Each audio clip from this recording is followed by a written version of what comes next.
Listen up. 3, 2, 1. It's showtime.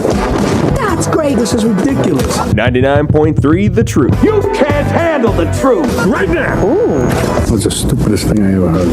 Let's do it. Hit it. It's time for Mac's World. And here we go. Everybody, let's get it started.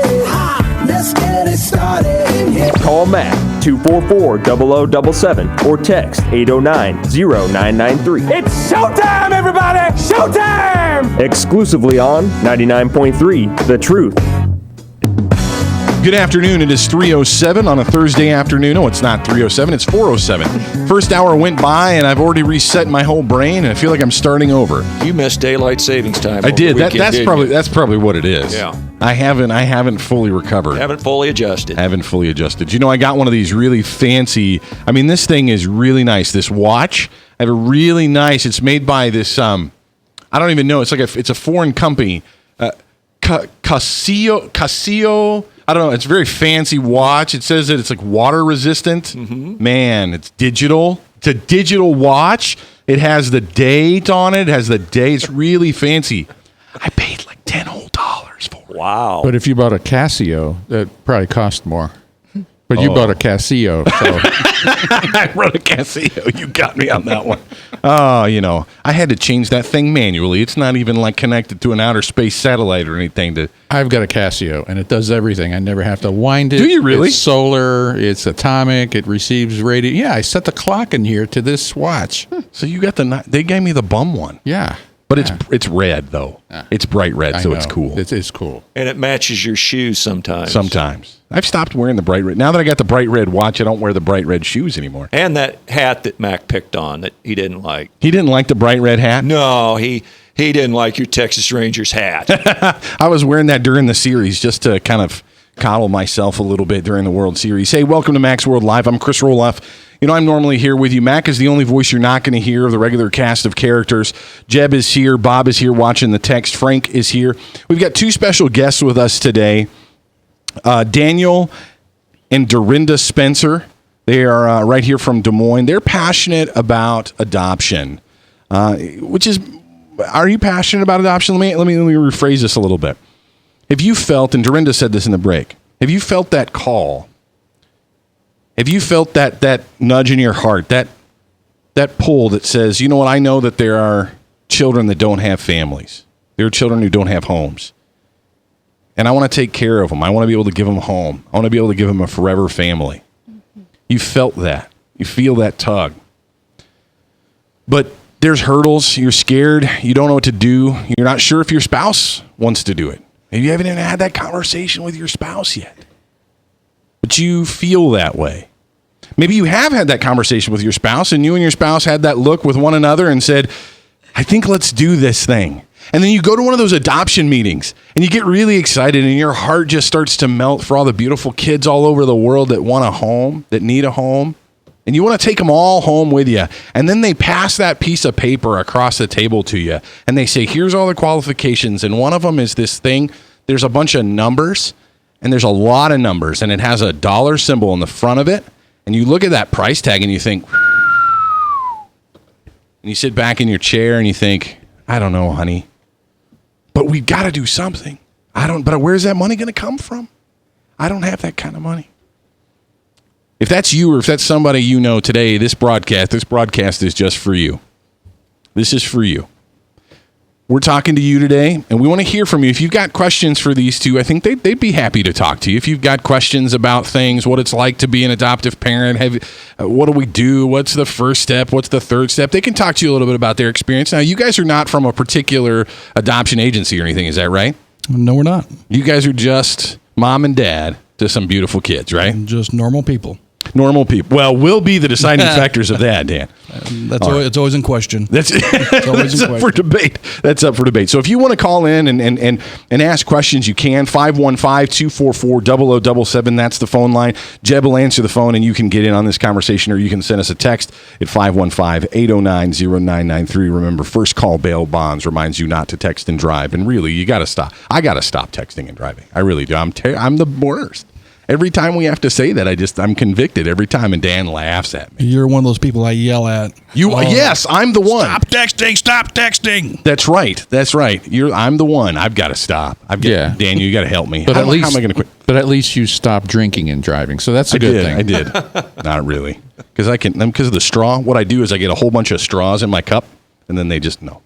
Anyway, so let's go around the room. Let's get to know each other. So, Daniel Spencer. Do you like Daniel or Dan? I said Daniel because that's what my wife calls me. All right, So we'll go with Dan works. It's fine. All right, we don't want to upset Mama, so we're gonna go with Daniel. It's just fine. So Daniel, tell me, you live in Des Moines now. Is Des Moines home for you? I grew up in Waukee. Okay. And then got married. Well, I lived on Gunther Center when I got married the first time. Got divorced, moved back to Waukee, and met my love, and now we live in Des Moines. Fantastic. And your wife's name is Dorinda. Dorinda. I wrote it down phonetically, but I wrote it on the other piece of paper. I better rip this out so that I've got it. Hang on just a minute. There, that'll be much better. So Dorinda, now are you a Des Moines resident? Yes, I am right now. I actually grew up in Ankeny, and then, of course, when my husband and I got married, we moved to Des Moines. Very cool. But Iowa's home. Yes, it is. So Absolutely. You're comfortable here? Have you ever been? You have a fantastic shirt. Tell me, your shirt doesn't. Parts of it are there. Some of those words I know. The heart symbol means I love you. Mm-hmm. But what are those letters look even backwards, Dorinda? What does your shirt say? It says "Я люблю тебя," and that's Russian. That didn't. Yeah, I was gonna say it did not sound like English. It's Russian, and it just means I love you in Ukraine and in Russian. And we got this shirt when we adopted our sons, and it says "Give hope, tell everyone adoption matters." Very beautiful, very beautiful. So I assume then you guys have children. I've already said that you do. How many children do you have? Well, we have a total of 10 altogether. That's a lot. It is a lot. And I don't see them here. You didn't bring them all with you. No. No, okay. We had someone that wanted to come. Yeah? He loves microphones. Oh, nice. Oh, yeah. How old is he? He's 6. Ooh, that's a fun age. Yeah, yes, he is. So now, so of the 10, how many are biologically yours? How many of them are adopted? Well, my oldest boy, we got guardianship of him, so you could say adopted. It wasn't like an official adoption, but that's what we call it. And then I have some stepchildren, and I have 4 biological children with my first wife, and then she has 2 boys, and then we have 2 adopted. Very exciting. And 1 daughter. So they range got my in... daughter. We have 1 girl out of 10 kids. 1 girl out of 10? Thank goodness. It worked out great that way. There you go for you. Yeah. And she's going to be protected. She's got a few boys around her. And she's got dad. Mm-hmm. You're gonna take care of her, I can tell. You bet. Yeah, absolutely. And now, so you said 2 of those were they domestic adoptions or were they international adoptions? Well, those are our 2 youngest ones. They're the ones we got from Ukraine. They're international adoption. Oh, right. Yeah. I'm slow. Sorry about that. I'm not totally. Everybody else in the radio went, Chris, she just told you that a second ago. Aren't you paying attention? No, I'm not. I'm not paying attention. So how did you guys? So you had, if I can do the math, so the 2 youngest are the adopted, which means you had 8 kids in the family before you adopted 2 more. That's correct. See, Frank, I can do math. They actually say math and radio doesn't work together. No, it you doesn't. just proved them wrong. I just boom, that just happened. I just broke through that glass ceiling, didn't I? Bob, stop doing that. You can't. Don't make references to political stuff. We're not going to talk about politics. Yeah, I'm pretty bad about that. You're always trying to get us back on that political train. Yeah. So, what motivated you guys to adopt 2 little kids from the Ukraine? Well, I'd actually started as a young girl. They used to have those commercials with the gentleman with the white hair was in Africa, and he'd show you all the kids around that were half naked and starving. And when I was a young girl, I was sitting at my grandmother's, and we were on the couch snuggling one night with her and my sister, and he came on, and I saw these kids, and God touched my heart at 6 years old. And I said, oh, I want to adopt those kids. And I thought my mom and father would do it, but they did not. They said no. But God had placed that on my heart, and it was something that I'd always wanted to do since then. And so before we even got married, when we were engaged, I let my beautiful husband know that adoption is something that God had placed on my heart and that I wanted to do. And he said, well, we'll talk about that when the time comes. So. Well, that was the politically correct answer, I think, Daniel. And that's correct. So when she first sprung this on you, Daniel, what was your initial thought about adopting kids? How did that sound to you? Oh, well, like you said, we have 8 kids. Right. And and I'm getting older. Sure. And getting close to being free from the child support thing and actually being able to have some money. And she tells me she finds these 2 little boys.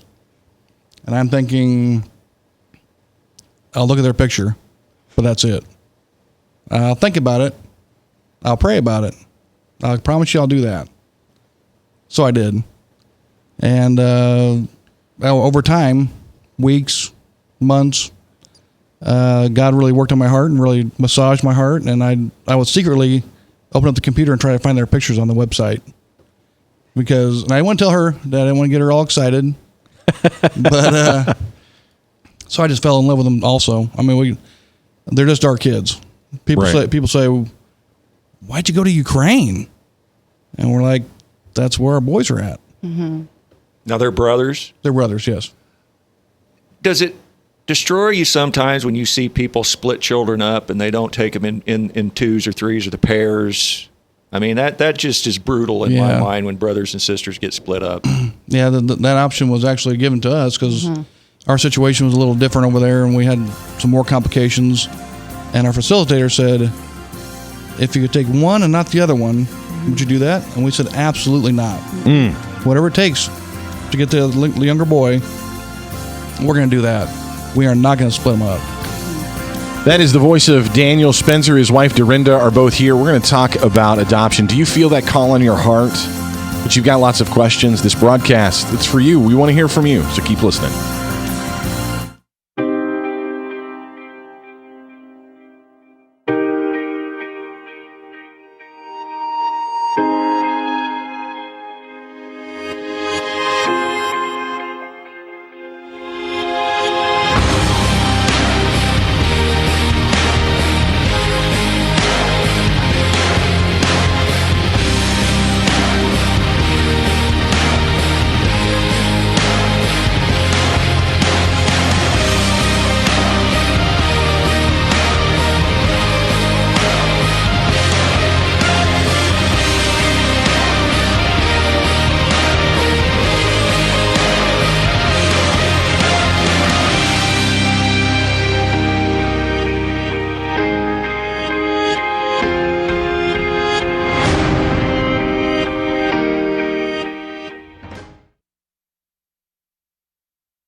Credit cards are like grandkids. They love you, sometimes get out of control, and it's fun to get a new one. Who can stop them from piling on?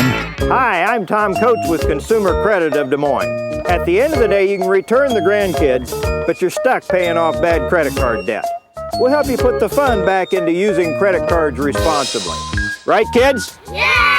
If you need help getting credit cards off your back, call Consumer Credit of Des Moines.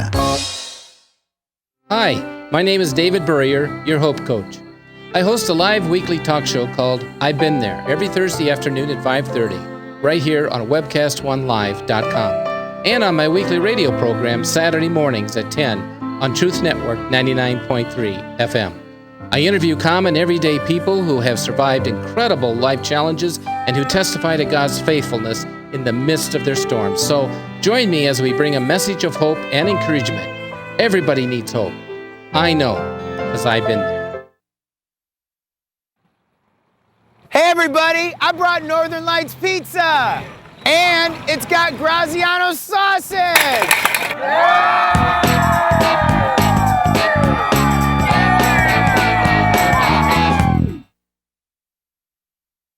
Rock and Prevention is celebrating 25 years of creating a caring community. We want to say thank you to the tens of thousands of Rock High School mentors that have carried our message of health, love, and encouragement to over 1.5 million children, teachers, and parents. Our mentors teach children methods and skills to prevent bullying and drug use. Thank you to all the school administrators, teachers, and counselors for their opportunity to serve you. Rock on, fair citizens, rock on! This is Pat McManus for Rock and Prevention, the Richard O. Jacobson Foundation, and and this station. From the RE/MAX Real Estate Concept Studios, this is Webcast One Live. From the RE/MAX Real Estate Concept Studios, this is Webcast One Live. Gosh, gracious Lord in heaven. Hey, good afternoon. It's 4:21 in the afternoon on a Thursday, and we're here for you on Max World Live on 99.3 FM The Truth. Frank's here. Say hi, Frank. Hi, Frank. Oh, that was good. I thought you were going to miss that one, but you caught it. Good job. I caught it. Good job. I'm slow, but I caught up. You're good. Well, it's because you don't drink coffee. People that drink coffee all the time, our brains fall out of our head. Our guests today are Daniel Spencer and Dorinda Spencer, and you guys were talking about how our topic of conversation today for the next hour. This broadcast is especially for those who have that call, have that heart for adoption, or interested in it. This is for you. This is a broadcast to listen for you. Before I forget to mention this Sunday, Daniel, is Orphan Sunday, and I don't know what that means. And you said you didn't know what that meant until you finally went to a church that does that. What is Orphan Sunday? I guess Dorinda or Daniel, either one of you can answer that. But what is Orphan Sunday? Dorinda would probably be better at that than I would be. Actually, we don't go to a church that celebrates that, but we know one that does. Oh, I gotcha. But I've never been to a church personally that ever celebrated that myself. Okay. But she's researched it, knows more about it, has talked to the church. So it is actually a day during the year, during National Adoption Month, where as Christians, as believers in Christ as our Savior, that we listen to the call of God for the orphan, for the fatherless child. As believers, we are people called to defend the fatherless, to care for the child that has no family, and to visit orphans in distress. So part of Orphan Sunday is to get awareness and to have the church as a whole, as a congregation, that are aware that there are children out there that need homes. There are 153 million children that are out there in the world without families, without homes, that are either living on the streets, that are in orphanages, and that are destitute. So what this is it's a rally in a way. It's informing people. It's letting them know they're there and we can do something about it and we can help. So that is part of what Orphan Sunday is. That's fantastic. So I definitely would encourage people, if you've heard about Orphan Sunday now, it's Thursday. You can Google it. Mm-hmm. And here's what I'm thinking I'm going to do. I think I'm going to Google Orphan Sunday, and I bet you there's some smart, enterprising person on a website somewhere that's got little flyers that you can print off that you can take to church with you. What a crazy idea.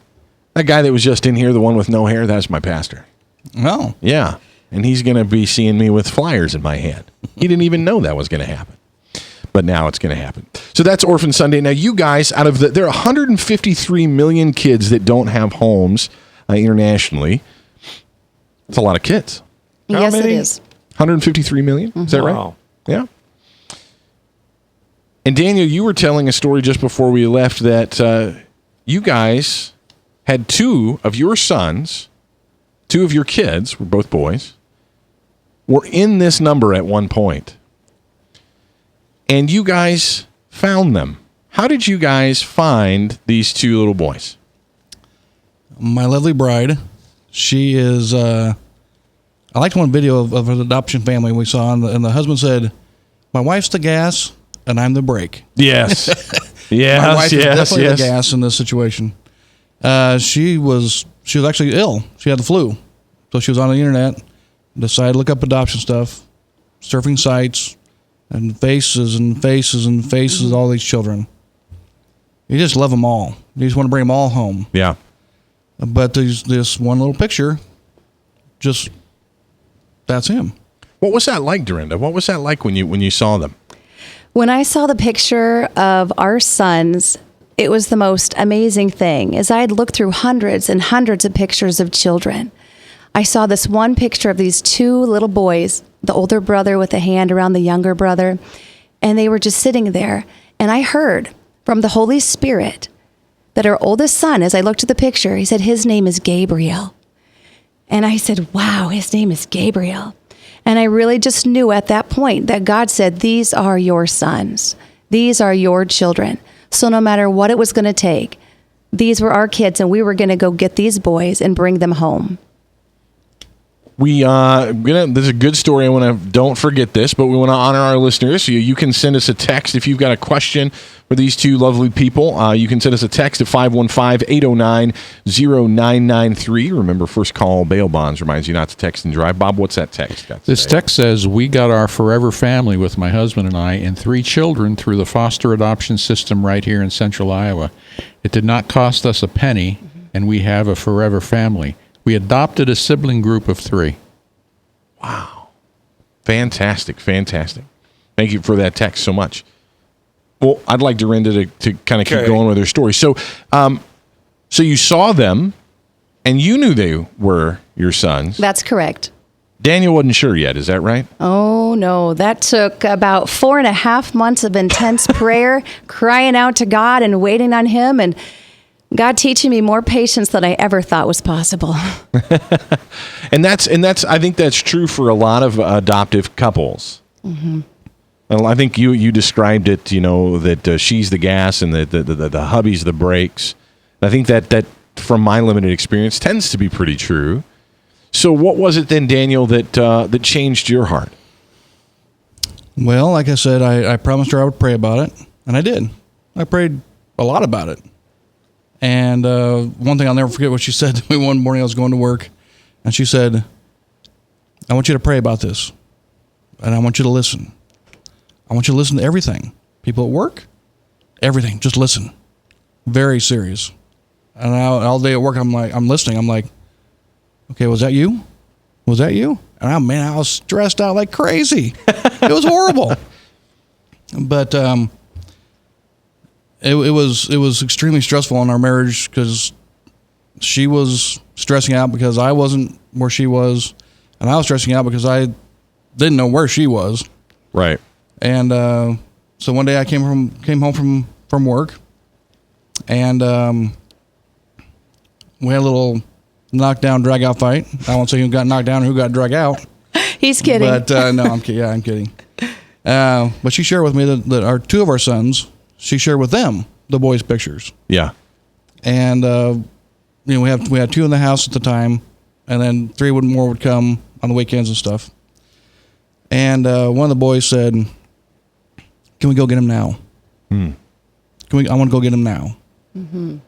So that broke my heart. I'm promised I wouldn't cry. I'm not going to cry. And then the other boy said, "I'll give up my room for him. Mm-hmm. They can have my bed. They can have my room." And I said, "I guess that's my yes." Mm-hmm. So we balled for quite a while there, and got busy, and a long trip of paperwork. Do you think that, Daniel, that kids, your children, they recognize if these kids don't have, I know how good it is to have a family. Do you think what goes on? Why did they? What do you think? And Dorinda, you can answer this, or Daniel, you can answer this. What do you think was going on in the mind of your other kids that made them want to go get these boys so fast? I think it was absolutely knowing what it was like to have a family, and then to see what it was like through pictures or to hear about these kids, and to imagine, even though our sons at the time were 14, 16, and 18, for them to realize and feel in their hearts what it would be like to not have a family and to be all alone in the world without anyone to love you, without anyone to take care of you. If you were sick, no one.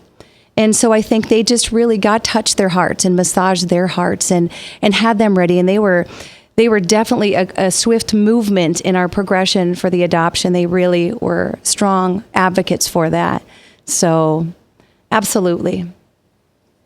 Frank, you have a relevant question? I had a question for you, and maybe if you guys know. This 153 million number that you tossed out, is that on a climb or is that a decline number? Does anybody know? Well, the actual statistic runs anywhere from between 153 million to 220 million. It just really depends. as far as for an example, Ukraine, they are on the rise for children that are orphans now because of the war that has happened with Russia over there. So there's a lot of children that are caught in that orphanhood status that do need families. And that's the same thing if something would happen, say, in Africa, an example, with the Ebola. I know plenty of children that lost their families and parents because of Ebola. And they sit there and they wait even now. So it really fluctuates, but that is definitely an average number that does climb and could be slightly less. If you're hearing this story and you resonate with parts of the story, because you've got that, you hear the number of 153 or more million children who need homes, and you say, I want to be able to take care of them, but my spouse isn't on board yet. Or you hear that cry and you feel that tug on your heart, but you think, oh, well, I can't afford it though. I've looked, and international adoptions is just so expensive. I don't know what to do. Keep listening, because I think we're going to get you a good answer. What would you say, Dorinda, to that woman right now who's in that situation where she's the only one in the family that feels that tug? Maybe she's done what you've done. There's a lot of places online where you can look and see pictures, a lot of adoption agencies like that. She's seen these pictures and her heart burns, but her husband isn't quite there yet. What would you say to her? I would definitely say pray. I cannot say that enough. Pray. God is good and He is faithful. I believe as He has really placed that on your heart, then He will work that out. He will work that out for His kingdom and His glory, and He will bring these children that are meant to be your children into your family. So I say, don't give up. Keep the faith. You know, it took my husband almost 5 months, but God is good. And I cried out to Him again many times, many nights in the middle of the night. And I would read the Word, and I knew He was faithful. So I would encourage you ladies just to pray for your husband. Don't pressure him. Love him through it. Ask God to soften his heart. That is what I do with my husband. Just ask Him to open his heart and to let him be led by you. That's definitely what I would recommend. What about you, Daniel? What would you say to that gal who's in that situation? Because you were the guy. You were the guy who thought this is crazy. We can't do this. Not that I don't think you don't strike me as the kind of guy that's heartless. You don't see a kid in need and go, tough luck, kid. You don't strike me as that kind of guy. I need a new car. I can't have another kid. Right. I need a new truck. I need a boat. You don't strike me as that kind of guy. So what was it that I mean, you told us the story there of your boys, but I mean, what would you say to that spouse who is that lady who's patiently waiting for the Lord to change her husband's heart? Any woman that silently and on her own prays for her husband without him knowing what she's praying, without getting in his face saying, I'm praying for you for this, so you'll change. My wife didn't do that at all. Now, there were times when I would look at her and she'd just start crying. I'm like, I didn't do anything. What did I do? What do I do now? I didn't open my mouth. But it wasn't that. It was her heart. Yeah. She so wanted my heart to be changed and be softened, be where her heart was. Not that my heart wasn't soft, but I keep telling her, it's not like getting a puppy. Right. Right. You just don't go to the pound and pick out a puppy. Right. These are children that we have all of our lives. These are a big part of our family. Right. And we want to do what God wants us to do. Mm-hmm. Boils down to everything. But now, Daniel, you've become more than just a guy who said, okay, fine, I'll do it, and went through the process. You've kind of become a little bit of an advocate. Is that right? A little bit. Not like my wife is, but yes. Yes, I'm very for adoption. I'm very for anybody that has that call. And I like the word call because it's not getting a puppy. Right. It is a calling. It's a call. Absolutely. And we're going to talk about maybe you feel that call, and maybe you and your husband or you and your wife are on the same side of this picture. But the finances are that hurdle. Can God help with that? We'll hear a story next that might change your thoughts on 99.3. Northern Lights Pizza's amazing garlic butter makes amazing breadsticks. Now available in 12-ounce bottles at Northern Lights, Hy-Vee, and Graziano's. Northern Lights Pizza. I'm Brian Leach, owner of Service Legends, and my position is Chief Talent Officer. I'm Nicholas Wonderscheid. I am Bernie Homs. And I'm the Service Manager. Marketing Director and Client Relations Manager. Everything that we do is about ensuring that we exceed your expectations. Our clients are important to us. 100% satisfaction. We're not just focused on heating and cooling. That's the easiest part of our job, actually, is fixing furnaces and air conditioners. Everyone that we come in touch with, we want to improve lives. Bottom line is, we've got our installation guarantees, 25% energy savings guarantee, comfort guarantee, temperature selection guarantee, property protection guarantee. 100% satisfaction guaranteed. Fixed rate or it's free. All of those guarantees are backed up with a 100% money back guarantee to hold ourselves accountable to making sure that you get what you're after. Just fixing the problem today. If they have another problem 5 days down the road, it's still fixed rate or it's free. We use what's called straightforward pricing. Our technicians are going to give you an exact to-the-penny price on what it's going to take before they move forward with any repair. That way you know what to expect. It's the same price every day. No surprises. If you get off work at 5 o'clock in the afternoon, you come home, you realize that, oh, my furnace is broken. Now you need to call somebody out that night. You shouldn't have to pay more for that. We're guaranteeing service 24/7. We run afternoons, evenings, nights, weekends. We're staffed to work that. Phone rings at 3 in the morning. You'll get one of our representatives answering the phone every time. We're not sending you out to Timbuktu in some call center. It's our Service Legend team members, our mission control team. I'll take a call anytime. And then they answer the phones the same way during the day as they do at night. It's a great day at your service company. How can we make you smile? That's the only way to provide true 24-hour service. When you're able to let somebody actually live in their home safely when they weren't able to do that before, where they don't have to stay up at night and worry about, is the heat going to come back on? Are we going to freeze the pipes? Is the baby in the room next door going to be sick because they got too cold?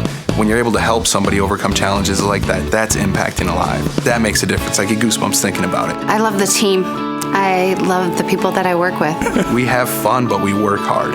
I call them my ambassadors of legendary service. If you could just envision what that is, that's who we're sending to your home. They literally will call in, pick up the phone and call and say, hey, I want to talk to your manager. And I get on the phone, they're like, that technician that was at my house was the greatest technician ever.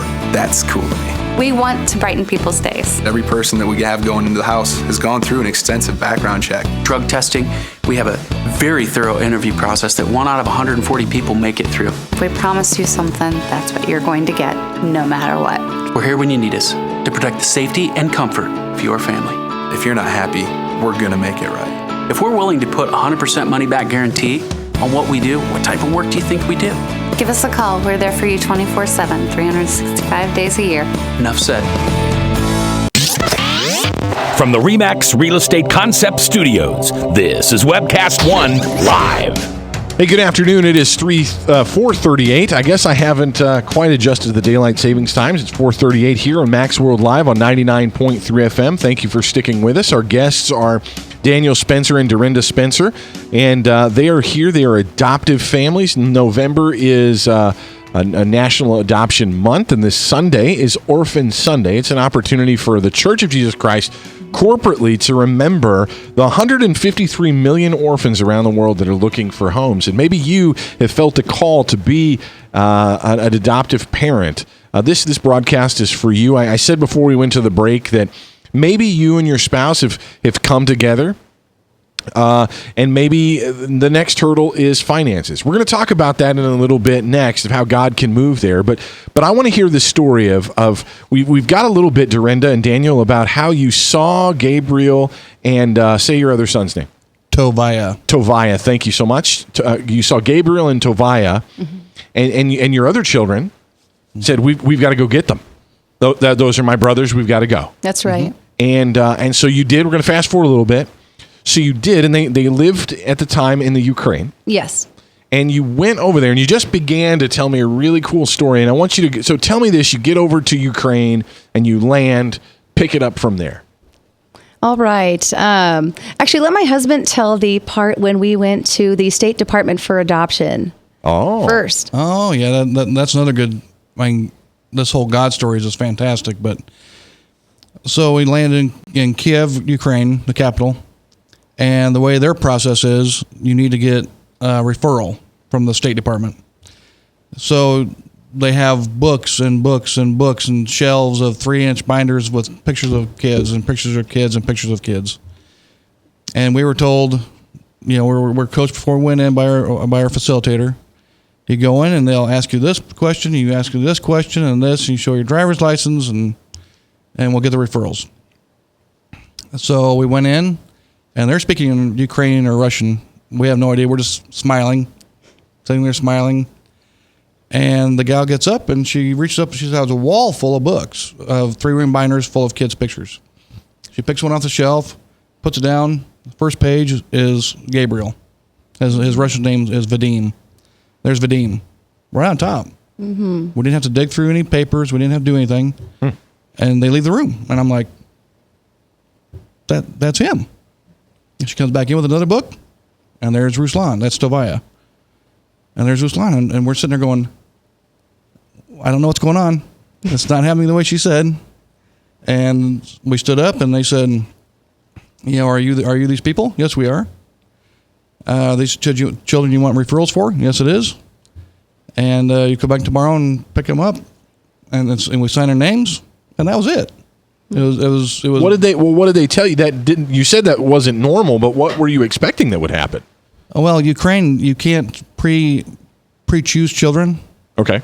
They don't let you say, okay, I want this kid, I'm coming over to pick him up. You have to go there and you have to be referred to a certain child. And you can't really choose, but sometimes people say that they've looked at the books and they have to look through books until they find their children's picture. Then they say, this is what I want to see. So we didn't know if we had to do that or if it's going to take a while or if they're going to show us another child that they want us to adopt. Because that happens also. But it just, boom, boom, boom, we're done. And we're just... We're in a whirlwind. We're just like, what in the world is going on here? Right. Did you mention there was a situation where you were only going to be able to have one and you wanted both? Later on, we realized that there was some trouble with our younger son's birth certificate, a misspelling of a name, but they want to make sure it was right. So it would take extra paperwork and extra court dates and extra this and extra that and more digging and going to their birth town and just a lot of extra stuff. So our facilitator said, actually that same day we went to the State Department of Adoption. She said, I have this other child that you can look at. A very nice child. You can choose him, or would you consider separating these two? And we said, that kid's cute, but he's not ours. We want both these, no matter what it takes, no matter how long it takes. These two are our boys. So we went from there to Odessa. That's where the boys' orphanage was at, was Odessa. And went to the orphanage, and you meet with the orphanage director. And it's called a baby house with any kids 5 and under, basically. And the orphanage director was top in her field, in her medical field. And almost everybody there is a nurse or a doctor. I mean, it's very well done. It's not the way I picture an orphanage. Their orphanage was very clean, very nice, good big yard, very nice orphanage.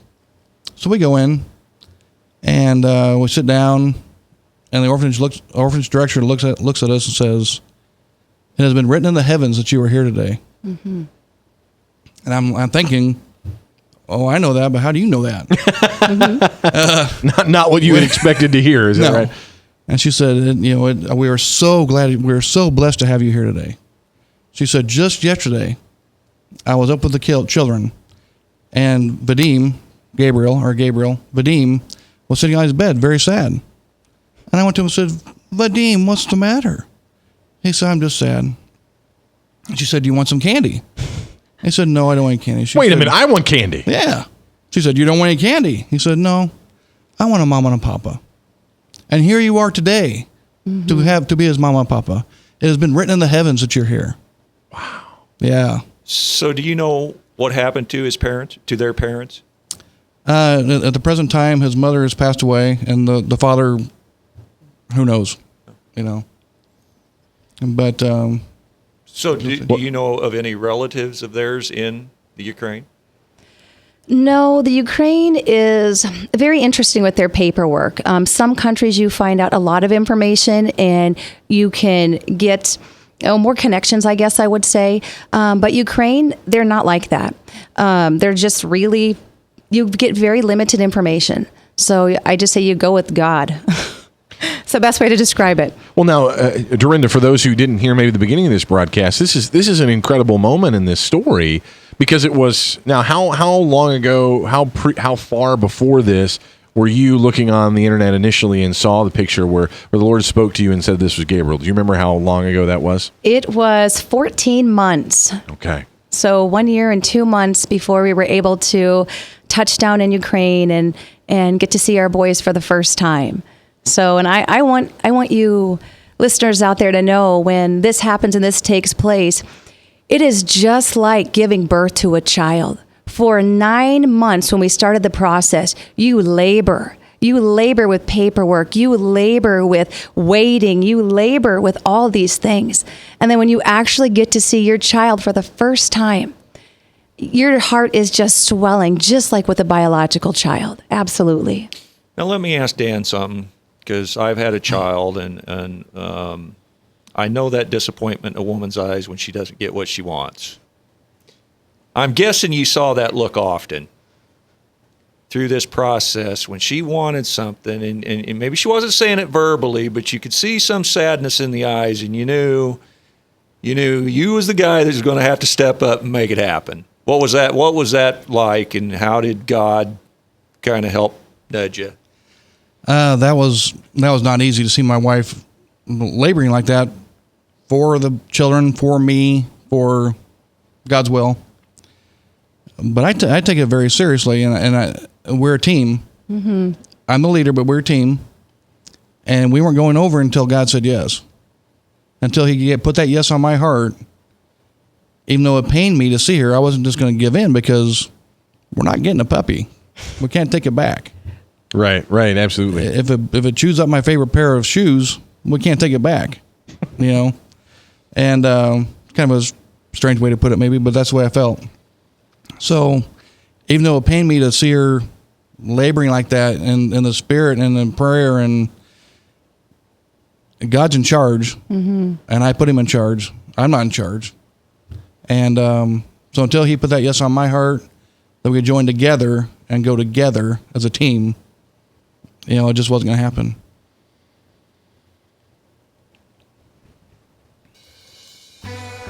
We're going to have to take a quick break. And I promoted this, and I'm glad that we're going to get to it, because I know there's a lot of people out there that want to be adoptive parents, but they know the price, the cost, the dollars and cents get in the way. Mm-hmm. I want to hear the story of how God worked to help in that area of your life, right here on 99.3 FM. From the RE/MAX Real Estate Concept Studios, this is Webcast One Live. Credit cards are like grandkids. They love you, sometimes get out of control, and it's fun to get a new one. Who can stop them from piling on? Hi, I'm Tom Coates with Consumer Credit of Des Moines. At the end of the day, you can return the grandkids, but you're stuck paying off bad credit card debt. We'll help you put the fun back into using credit cards responsibly. Right, kids? Yeah! If you need help getting credit cards off your back, call Consumer Credit of Des Moines. Rockton Prevention is celebrating 25 years of creating a caring community. We want to say thank you to the tens of thousands of Rock High School mentors that have carried our message of health, love, and encouragement to over 1.5 million children, teachers, and parents. Our mentors teach children methods and skills to prevent bullying and drug use. Thank you to all the school administrators, teachers, and counselors for their opportunity to serve you. Rock on, fair citizens, rock on! This is Pat McManus for Rockton Prevention, the Richard O. Jacobson Foundation, and this station. Northern Lights Pizza, your home of the tasty crust. Our garlic butter sauce now available in 12-ounce bottles at Northern Lights, Hy-Vee, and Graziano's. Northern Lights Pizza. Hi, my name is David Burrier, your Hope Coach. I host a live weekly talk show called I've Been There every Thursday afternoon at 5:30, right here on webcast1live.com, and on my weekly radio program Saturday mornings at 10 on Truth Network 99.3 FM. I interview common everyday people who have survived incredible life challenges and who testify to God's faithfulness in the midst of their storms. So join me as we bring a message of hope and encouragement. Everybody needs hope. I know, because I've been there. From the RE/MAX Real Estate Concept Studios, this is Webcast One Live. From the RE/MAX Real Estate Concept Studios, this is Webcast One Live. 10 minutes before the top of the hour, and then Salem Radio Network News is going to update us on what's going on around the world. And then Hank Hanegraaff, the Bible Answer Man, will be next after that, and you can ask him any kind of deep and theological, biblical question you have, or he might be continuing his broadcast on his sciencey broadcast. He's been doing a lot of science broadcasts lately with the folks from the Discovery Institute. That's Hank Hanegraaff is up next. You can call him at 1-888-ASK-HANK and talk to Hank. I invite you to stay tuned for that. Daniel and Dorinda Spencer are our guests, and before we get to the thing that I promo a little bit, Dorinda, you reminded me that if people are listening to this and they want to adopt, they're interested in learning more about adoption, but they don't know where to go. Where would you suggest they go? Absolutely. There are a number of different wonderful advocacy groups that are for international adoption and children all over the world. One of the biggest ones is ResusRainbow.org, and they are a wonderful group. They've been around for 10 years. They've helped over 1,600 children find homes. They work in everywhere from Ukraine, Bulgaria, China, Latvia. I mean, you mentioned all these wonderful countries. There's so many kids. They have children, and their specific advocacy part is kids with special needs. There are so many children out there that people overlook because they have a special need. Now, this special need could be something extremely minor, like slight hearing loss. It could be that the child has HIV. It could be that the child just has something very simple, like a missing digit in a finger or something like that, or light cerebral palsy, so many things. People don't think about adopting these children. When we, first went out to adopt, we were like, oh, we want a child that's perfect, no problems, no anything. And God really opened up our heart that these kids might have something tiny, but they need homes. So Resus Rainbow is a wonderful advocacy group that's out there. In addition to Rainbow Kids, Waiting Child Information, there's so many different beautiful places. And they have resources that you can connect with, support groups, grants. They are just fabulous about supporting the parents the entire journey, from first seeing children to going through the process and after the adoption. Fantastic. Those are great opportunities. And we have, I've got some friends that adopted through Resus Rainbow, so I'm familiar with that organization. Before we head out, this is a cool topic.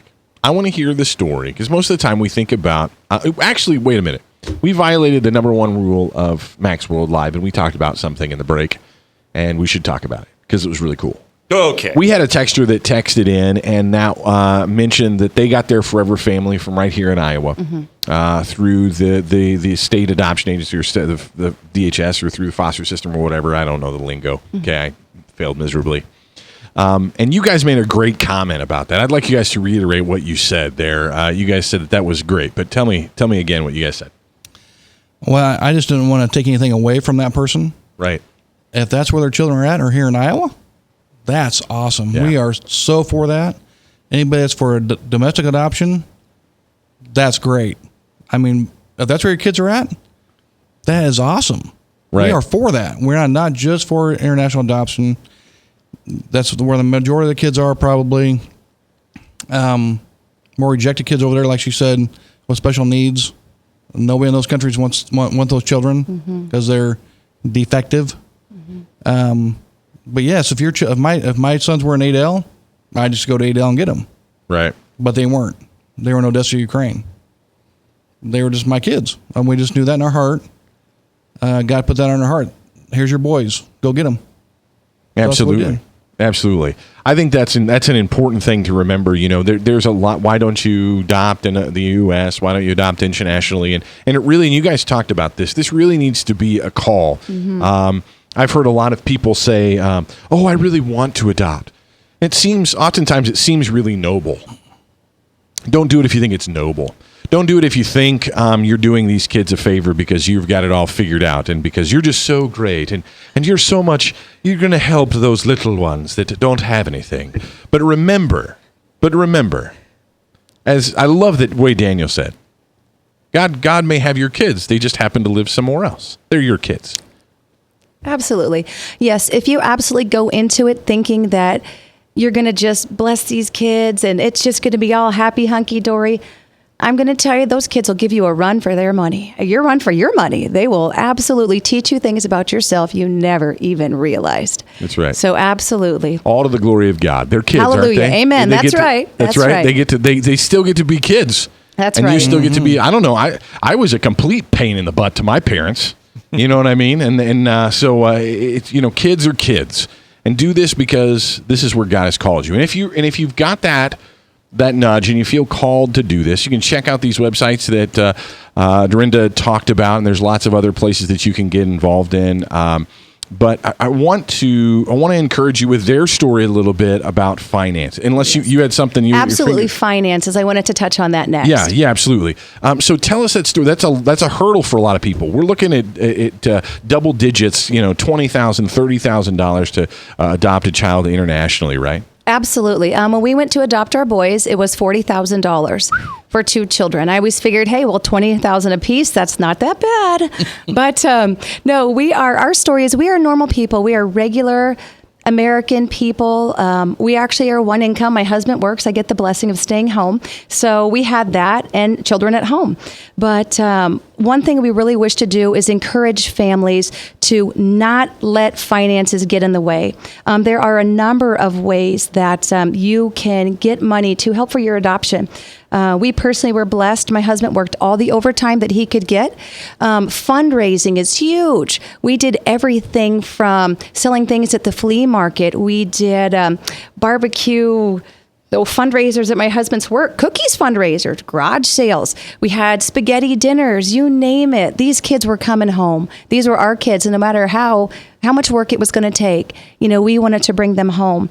There are other options we want people to be aware of too. There are grants. There are places that love children. Showhope.org is a wonderful example. We were blessed with a grant from them.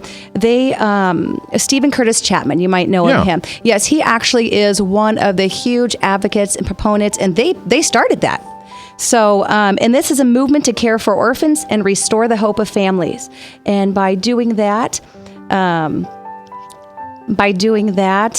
you just, they have a lot of opportunities, and they give grants, like I said, and help people. Some other ones are Life Song for Orphans, Both Hands, A Child Waits, Mustaches That Matter is here locally. They're with, Walnut Creek Church. I have a mustache. My mustache matters. That's interesting. Should I? What if I Google that? Am I going to learn about that mustache? Are they a fundraising group? They are. They were men in the church, and what they did is grew mustaches. They started out, they grew mustaches, and they had people pledge money to give that to children. I'm going to do that. I'm going to let that's a good justification for growing my beard all the way down. I want to need a Spurgeon-esque down to the middle of my chest. I don't even know. Just a long one. Thank you guys so much for being with us. It was great to hear your story. I hope that people were encouraged today. I hope that they were spurred to maybe think about adoption for the first time. And if you're an adoptive parent, if you're an adoptive family, I hope you were encouraged to hear this story and remind each and every one of us that this Sunday is Orphan Sunday. So this Sunday, when you're at church worshiping the Lord God, and then there's an opportunity for you to pray, take the time there to pray for all the orphans. Dorinda reminded us, pointed out to us, there's 153 million orphans around the world, and they need forever families. Pray for them this Sunday. It's Orphan Sunday. Thanks for listening to 99.3 FM.